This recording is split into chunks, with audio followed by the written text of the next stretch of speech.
Okay, my name is Robert Blaisdell, and I was born in Berkeley, California, and that was October 26, 1934, and came back down to Carmel 2 years later. You know, my father came out of the First World War, and he was in the engineers, and they built things and kept the roads going and transportation and trucks, and generally they were out in front getting everything ready for the assaults.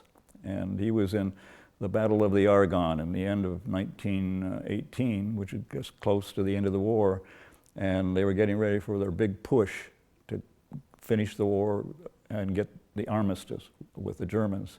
And he was out doing some patrolling ahead of the push, trying to find out where all the German emplacements were, and a big shell landed close to him and knocked him out and gave him a concussion.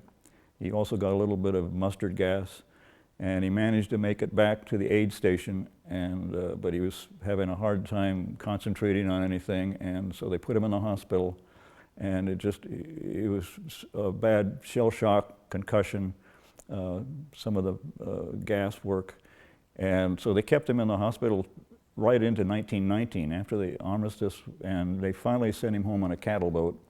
And he had enlisted in San Francisco, so they sent him back to San Francisco to the Presidio, and he got out. And his father was a mining engineer up by Preston and Cloverdale area, a quicksilver mine. And so my father went up there to be with his father, and that's where he met my mother. My mother's family had a resort on the Russian River called the Vine Hotel. And so they hooked up together and got married at the end of 1919. My brother Lee was born in 1920 up there, and he became a photographer. My mother was a photographer starting in 1912, and she got my brother involved in photography.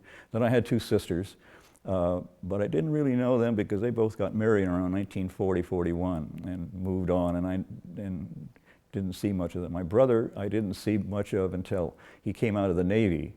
He went into the Navy as an aviation machinist mate, and he got out in 46, and then he came back up here and became a photographer. He went to Art Center in LA on the GI Bill, and he came back up here and became a photographer with the whole community of photographers here in the late 40s.